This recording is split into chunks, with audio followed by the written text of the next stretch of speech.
Ubisoft is going to go down in history as being one of, if not the worst, AAA video game studio in the history of video gaming. We're going to talk about this quarterly earnings report in which the CEO said, hey, microtransactions make games more fun, guys.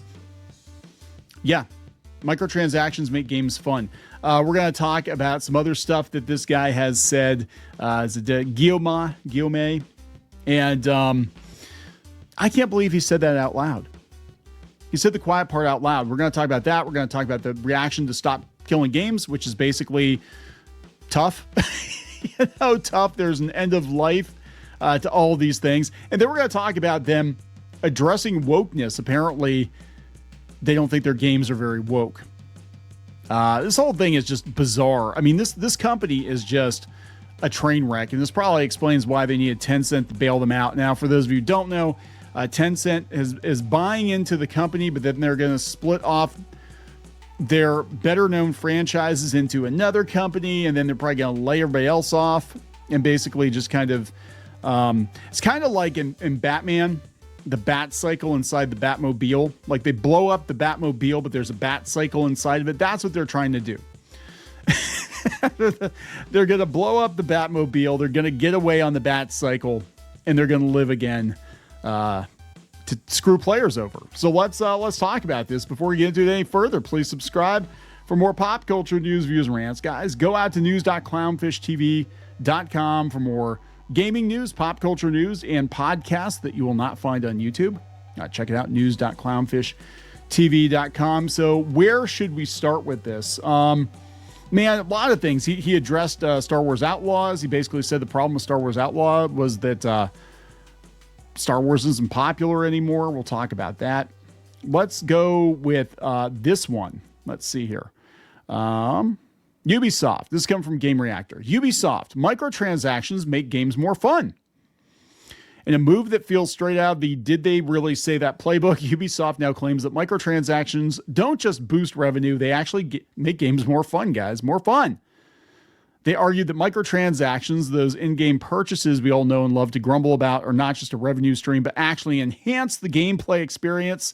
According to Ubisoft, they allow for a more unique experience by letting players personalize their characters or speeding up progression. In other words, it makes things more fun, allegedly.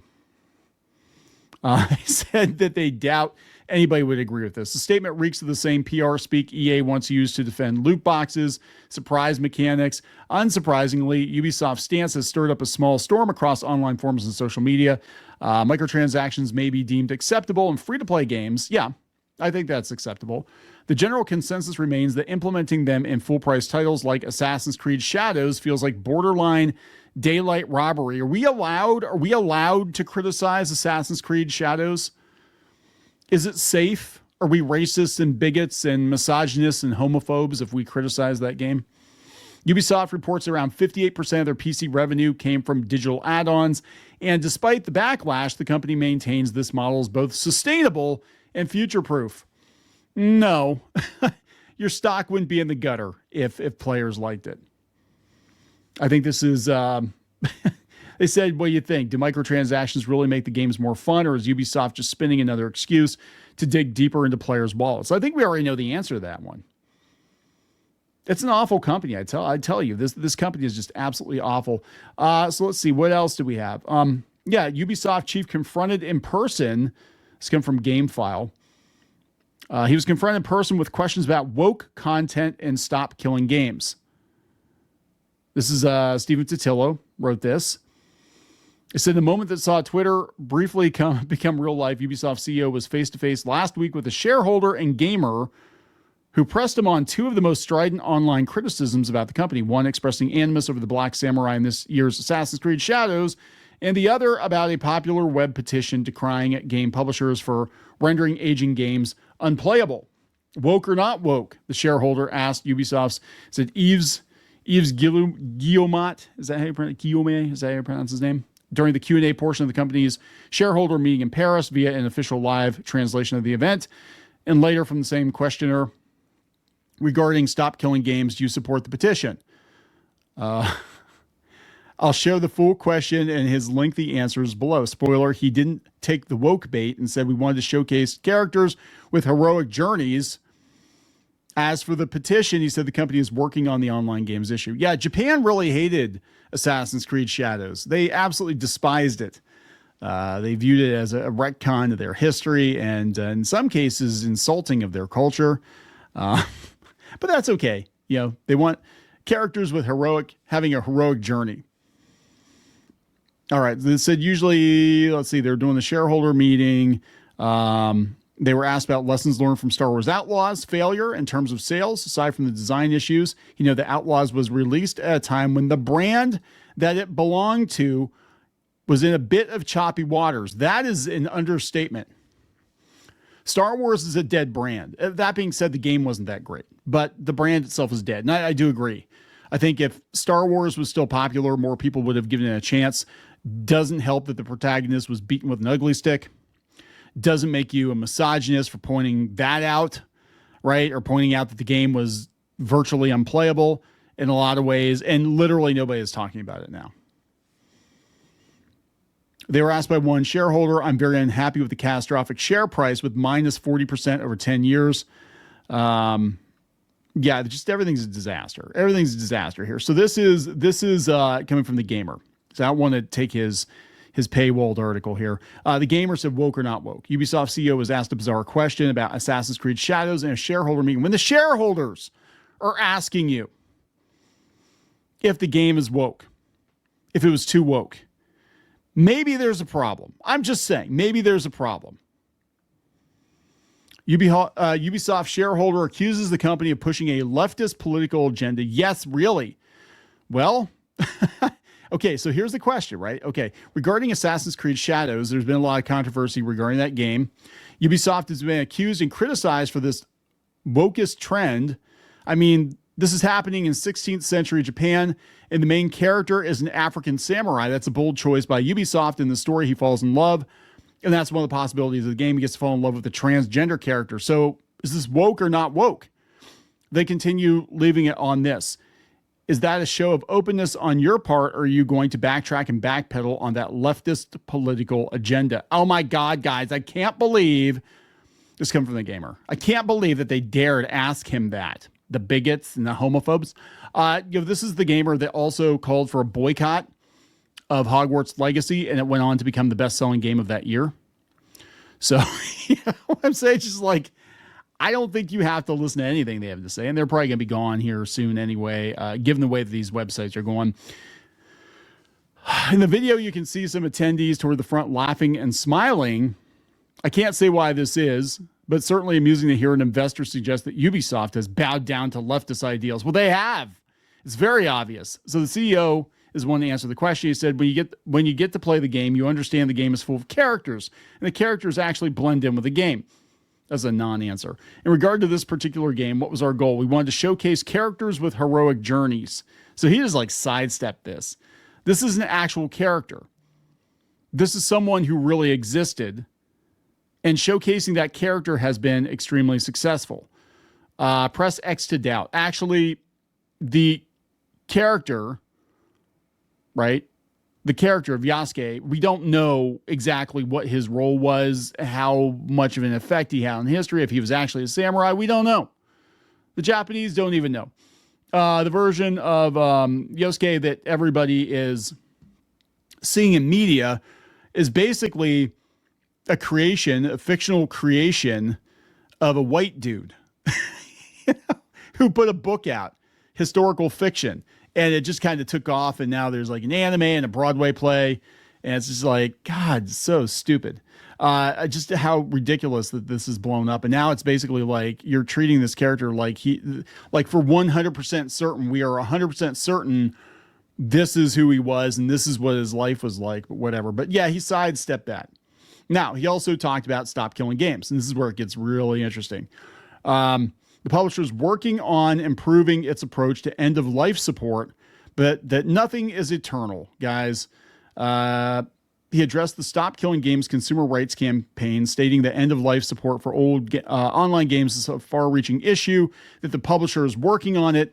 but that nothing is eternal when it comes to video game services. He was asked about Stop Killing Games with advocates, which advocates for increased regulations to prevent game developers and publishers from shutting down games after official support ends at Ubisoft's annual shareholders meeting. The question was posed in the context of Ubisoft's online Racer The Crew, which shut down, and that became the catalyst for Stop Killing Games. As noted by GameFile, Guillemot was asked whether, I think it's Guillemot, I don't know, Galimet. That's what his name is, Galimet. He was asked whether he supported the petition, whether players own a Ubisoft game when they purchase it, and how Ubisoft plans to ensure its games remain playable after support is discontinued. They are the worst. No, they want you to subscribe to your games. And they're the ones who are like, hey, yeah, get used to not owning your games. You need to get used to not owning your games. He initially responded by defending the amount of support Ubisoft provides for its games at present. Regarding the petition, we operate in a market, and whenever we release a game, we provide a lot of support for that game. We also provide a lot of services to make sure that game is accessible and remains playable 24/7. He said players and buyers are forewarned when a Ubisoft game is going to be shut down, and that with The Crew specifically, Ubisoft offered its successor, The Crew 2, on sale for £1 for a fortnight prior to the original game shuttering. For just €1, for just €1, they got to buy the next version. €1. It's not a lot of money to be able to continue playing a game. €1, guys. I'm not sure his conflation of The Crew 2 as both a sequel and a continuation of the original game service is justified here, since there are two separate games. Yeah, it's not like Overwatch 2, where it's basically a continuation of the first game, but worse. It's possible for a game to be both. Yeah, they have Counter-Strike and Counter-Strike 2. He then points out that all video game publishers are faced with the issue of changing or ending services. You provide the service, but nothing is written in stone, and at some point the service may be discontinued. Nothing is eternal, and we're doing our best to make sure that things go well for all players and buyers, because obviously support for all games cannot last forever. It's worth noting here that Stop Killing Games does not demand unceasing support for games by publishers. Again, it's coming from PC Gamer, their opinion. And I think that's true. As I understand it, they just want there to be an end-of-life plan for these online games before people invest time and money, massive amounts of time and money, into a particular title that may or may not be online in 2-5 years. In the case of Concord, 2 weeks. You never know. Stop Killing Games states in its website fact that it's in favor of publishers ending support for a game whenever they choose. What we are asking for is they implement an end-of-life plan to modify or patch the game so it can run on customer systems with no further support from the company being necessary. I actually agree with that. I think that, especially if you're charging people for it, that's probably the right thing to do. He concludes by reiterating the point about services having a shelf life. Again, notice he's not referring to them as games or products. They're services. So you're paying $50, $60, $70 as a buy-in for a service that they could terminate at any point in time. You don't own your game, guys. You just don't, according to them, you don't own your game. The lifespan of a piece of software, whether there's a service component, eventually services may be discontinued because eventually the software becomes obsolete. A lot of tools become obsolete 10 or 15 years down the line. They're no longer available, and that's why we release a new version. And so we have version 2 and then version 3, but clearly this is a far-reaching issue, and we're working on it. We're working on it, guys. So let's see what the reaction here is to this. This is coming from Stop Killing Games Ross Scott, esports. On Sports Illustrated has an esports section now. Yeah, apparently they do. Irrelevant. Stop Killing Games. Ross Scott responds to Ubisoft's comments. Ross Scott, the leader of the Stop Killing Games movement, has responded to Ubisoft CEO, I think it's Guillemot, his comments that nothing is eternal. What did he say? He said he doesn't know if the CEO is pretending to be ignorant on this topic or not, and calls his arguments irrelevant. Scott believes his statements do not accurately represent the Stop Killing Games movement's goals. He clarifies what the initiative seeks and blasts negligence from game publishers. I suspect he could be playing dumb, because it looks better for the industry to misrepresent what we're asking for than address our demand, because that would make them look bad. Yeah, basically all they're saying is, if you're done with it, could you turn it over to us? When the hamburgers are more than 10 minutes old, instead of throwing them in the dumpster, could you give them to the homeless or something? You know what I'm saying? It's kind of that, like, if you're not going to do anything with it. And I think Ultima Online has been one of the best examples of end of life. I mean, there was some official support, but there are still private shards out there, like freaking 25 years later, running Ultima Online. I think it's absolutely incredible. And if gamers want to bite the bullet and, host the game, patch the game, whatever themselves, I think they should be allowed to do it. Again, we're not talking about getting, because they keep trying to say, oh, you're going to get credit card information. No, you're not. Have somebody just export their character or their game save without personal data and then re-upload it to another system. Just transfer it to a local system. I think if developers were smart going forward, they would do that. I think a lot of indie developers will probably do that, just to stay on the right side of things with gamers, because this just looks predatory. This just screams, you're a pay pig, right? We have the right to just pull the plug on anything whenever we feel like it. You don't own your games. Shut up. Just buy our shit, buy our woke shit. You got to like it, pay pig. You got to like it. And people are rejecting these games. Now, again, in the case of Star Wars Outlaws, they can say that it's just because of Star Wars being a damaged brand, but really it's also Ubisoft being a damaged company. So this is back to Scott's quote here. So this also means most of his arguments are relevant in regards to what we're asking for. For example, we don't care how long companies support a game, only that they don't destroy customer purchases forever. I agree with that. Stop Killing Games has never once asked for endless support from any publisher. We are asking that when publishers shut down their games, they do so in a responsible way so it's not deliberately disabled for all existing customers. I think that's a reasonable request.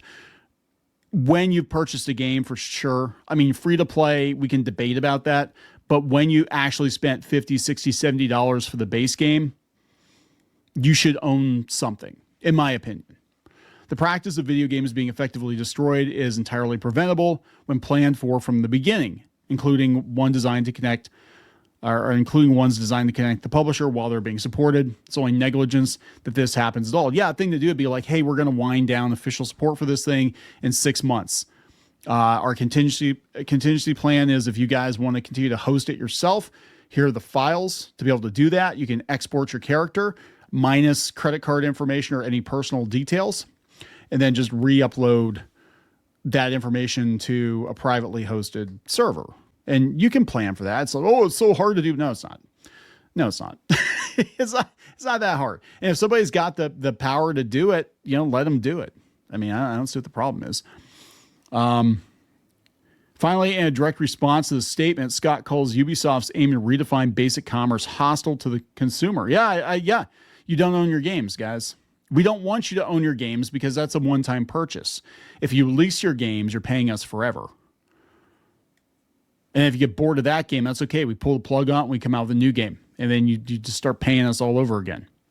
The CEO also refers to this as a service, he said, but almost every service I can think of communicates how long it lasts when you pay for it. When you buy an insurance policy, it doesn't contain terms like it can be terminated at any time for any reason with no time frame, but that's exactly how these types of video games are sold.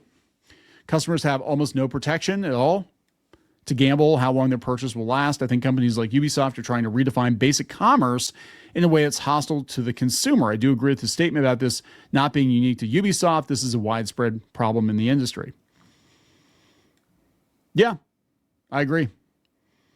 So yeah, they're literally one of the worst companies, if not the worst video game company out there. So this is, we'll talk about Star Wars Outlaws because I keep forgetting that game existed. A lot of people did.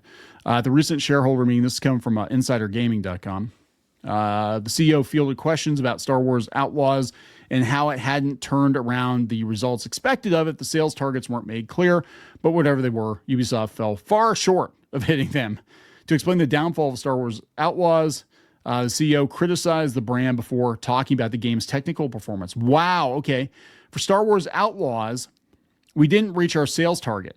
The game suffered from a number of items. First, it suffered from the fact that it was released at a time when the brand that belonged to, was in a bit of choppy waters, and the game had a few items that still need to be polished, and they were polished and debugged in the early weeks, but it did affect sales volumes. Yes, we rushed the game out to get that money on the books for that quarter because we had to close the deal with Tencent.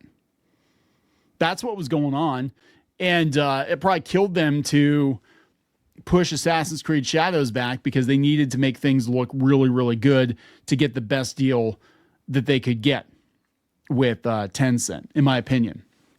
We did heavily improve the game by troubleshooting and debugging, and when it will be released on upcoming consoles such as the Switch 2, it will be a new version of the game. They say it came out in August 2024, failed to gain traction, even with blah, blah. I can't read over the ads. Can we delete that ad? No, we can't, because of Star Wars, people just didn't buy it. It's tough to say the brand is in choppy waters. Bullshit. As one of the biggest talking points this year is that Star Wars Battlefront 2 skyrocketed in popularity several years after being released. Well, maybe because the game didn't suck. You know, maybe people just want good Star Wars and a good Star Wars game. You know, Battlefront 2 has been incredibly popular for a while now. I mean, people go back and even play the old Battlefront games on the, PS1, PS2. It's a you problem, too. I mean, if the game were amazing, even if it were Star Wars, if the game were absolutely amazing, people would, well, look at Jedi Survivor, right? They were in choppy waters with Jedi Survivor, but the game was good and it sold well. I think it sold well. Pretty sure it sold well. People will play a good Star Wars game because it's a good game. But yeah, I mean, it's just, he released an unpolished turd and consumers rejected it. And they're going to reject a lot of your stuff now, especially after this. I think you might have just shot yourself in the foot with a 12 gauge because you've made it very, very clear that gamers and consumers are just pay pigs to Ubisoft. So buyer beware. Good luck with that. I have no interest in buying any more Ubisoft games. I don't know about you, but I want to own what I buy. Please subscribe for more pop culture news, views, and rants. We'll talk later.